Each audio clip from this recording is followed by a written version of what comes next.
We just underwent the longest government shutdown in American history, 43 days. During that time, there weren't a whole lot of positives from the shutdown. There were millions of federal workers going without pay, most of them families living paycheck to paycheck. Essential services slowed down, low-income programs stall or freeze, food insecurity rises, and the politicians responsible? Well, they still got paid, they did less work, and they just kicked the can down the road. So that raises the obvious question. If politicians are elected, and if a shutdown hurts everyone else in the economy so much, who actually benefits? Hey guys, I'm your host Dylan, and today I'm not here to point fingers at one particular political party, yell about cable news, or pretend only one side is to blame. I just want to understand the incentives. What pushed the politicians in power to stay closed for so long? I'll look at the research, the science, and the data to figure out the answer to this question while keeping my biases out as much as possible. The first thing we need to look at is how important and big is a government shutdown. Then, what are the political incentives behind keeping it going? Then, who wins from a government shutdown continuing? And lastly, why they're so common in our American system. If I make any errors, make sure to let me know in the comments below, and then I'll correct any errors I made in the pinned comment. But first, how big is a government shutdown? The answer? It's pretty big. And to really understand why shutdowns drag on, you need to look at the damage that they cause. In terms of the economy, recent analysis has found that the most recent government shutdown caused anywhere between $15 to $20 billion in losses. After a shutdown ends though, usually within a few months, those losses are recouped and everything goes back to square one. For the most part, a portion of the economy, somewhere between 5 to 10%, is permanently lost. So even after the economy reopens and gets kickstarted, it's never going to fully recover. The second longest government shutdown ever, from 2018 to 2019, cost the economy around $11 billion, with about $3 billion being permanently lost. This is a pretty good reference given the similar congressional layout, similar disagreements at play, and the same president in office. But the biggest issues of a shutdown aren't on a national scale, it's on the personal scale. Because then you have the paycheck cost and stability. And the numbers are pretty stunning. Most people are not government employees, letting a lot of people ignore this consequence. But hundreds of thousands of government employees are furloughed. These are the non-essential staff and the essential workers that are put on, quote, expected status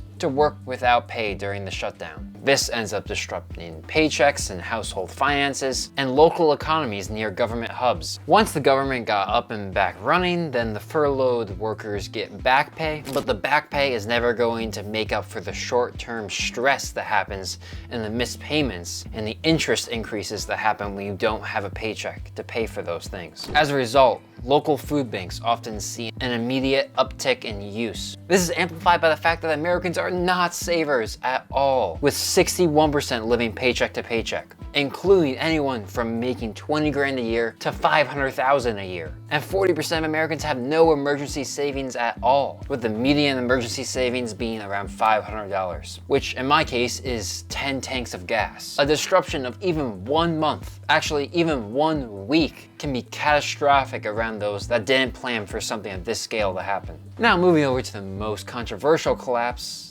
that is the federal programs. This includes Social Security, Medicare, Medicaid, and most veterans benefits, which are funded through mandatory or trust fund authorities, and in 99% of cases are going to be paid throughout a government shutdown. But then there are the federal programs that are not continued throughout a shutdown. And most controversially through this last government shutdown was SNAP. Because while SNAP is a mandatory program, the ability for funds and payments to go out depends on the appropriations and agency operations allotted by Congress.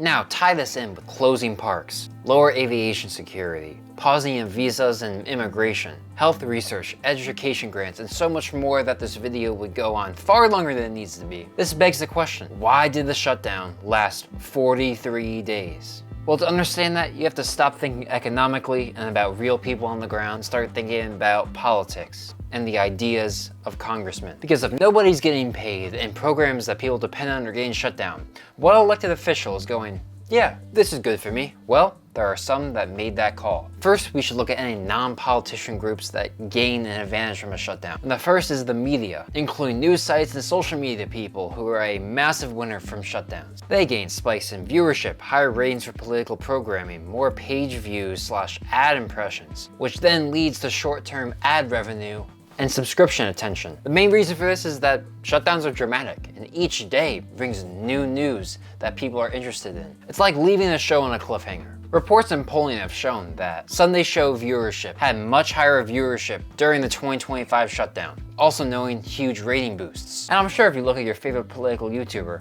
their view count is probably up too. Then you got the policy groups and the think tanks, who gain an amplified platform into public policy to push narratives, increase donor attention, increase funding, and the chance to shape the reopening terms. Because shutdowns have the opportunity to make specific goals the deadlock that needs to be broken in order for a shutdown to stop. And once a shutdown happens, the media, no matter where it is, are going to look to think tanks in order to get their opinions on what needs to happen in order for a shutdown to stop and what needs to be included for their side to win. During this time, with the tensions heightened, they can convert more of this visibility into donors and money in order to push their ideas further. This is also the case for lobbying groups who can charge increased fees for advising politicians during the shutdown. But of course, it'd be an injustice not to bring up the potentially biggest benefactor of a shutdown: the politicians themselves. A shutdown is a great time for a congressman to get what they want or to show voters that they are a capable leader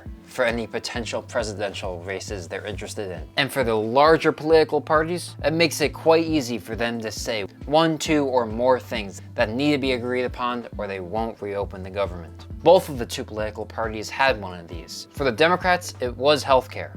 Due to the OBBB, there was going to be huge healthcare cuts to Medicaid and Medicare in about 4 years. And in just the next year, health insurance premiums were going to skyrocket for users of Obamacare. Democratic leaders said that they wanted to permanently extend the tax credits for insurance, and that if Republicans refused to act, then premiums would have skyrocketed 93%, over 20 million Americans. And Republicans didn't really have anything, they just wanted to do a continuation bill, just fund the status quo. But secondarily, many Republicans are small government figures, which is important during a government shutdown, because if you can show that the federal government is slow and inefficient and can't even agree on how to fund the government, then that's gonna make more people believe that big government is bad and that we need more power to the states and to shrink the power of the federal government so that less of the country is dependent on what the federal government does. The only issue is that Republicans were getting blamed far more for the shutdown than Democrats.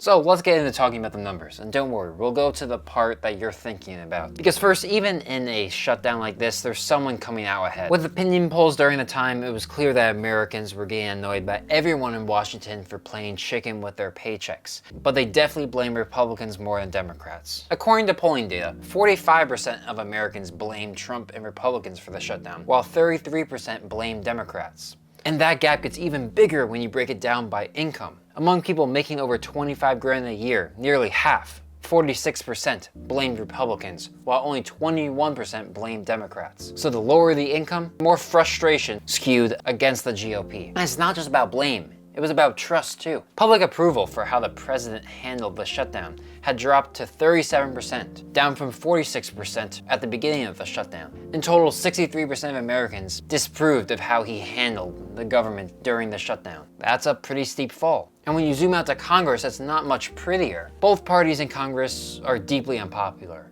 even among their own voters. Among Democrats, approval ratings break down: 26% favorable, 3% lean Trump, 58% unfavorable, and 19% unsure. For Republicans, it's 35% favorable, 82% Trump aligned, 3% Democrat lean, and 27% unsure, with unsure also including independents. So it basically seems like everyone's mad at everyone and that independents are pretty homeless right now. And speaking of independents, if there was an election that happened at the end of the shutdown, or right now, at this day, the numbers would lean towards Democrats. A majority of voters say they prefer Democrats to win if the election were held today, with independents favoring Democrats over 50-30, especially given that parties usually target independents quite a lot. And the biggest problem for everyone in DC is that shutdowns just hurt trust in government in general. Every time this happens, surveys show that people lose a little more faith that Congress can handle basic responsibilities. It's not just about this shutdown. Each shutdown is a slow erosion of the public's trust in Congress to do what they're meant to be doing. But then you gotta take into account what happened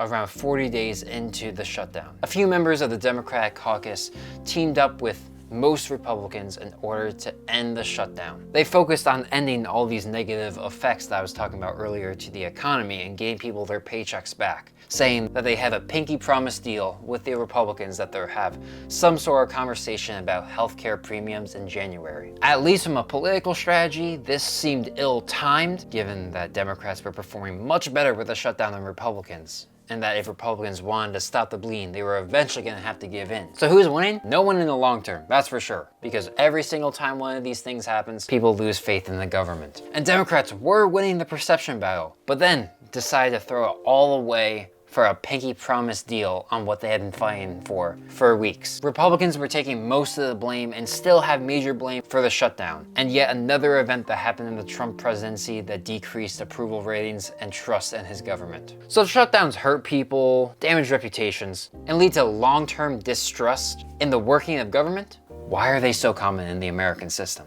Well, unlike most other countries, the US has no automatic continuing resolution, meaning there's no law that keeps spending going at the previous levels if Congress can't agree to a new deal. So when Congress can't pass something, the government literally shuts down. Some lawmakers have proposed making continual resolutions part of the budgeting system, but lawmakers of the other party usually oppose it because the threat of a shutdown gives them leverage, when otherwise a minority would have to stay silent and on the sidelines. Yeah, if you were expecting a complicated reason for why they happen, it's basically because that's just the way it was designed. So government shutdowns are pretty bad for American citizens. But they're so big and so common because of the political leverage that they give in Congress. A disgruntled minority can demand things that the majority is not willing to give with threat of keeping the government closed. And for a long time, the disgruntled minority was both demanding from the majority party and had the voters on their side, until, for whatever reason, they threw it away. This isn't the only incredibly touchy subject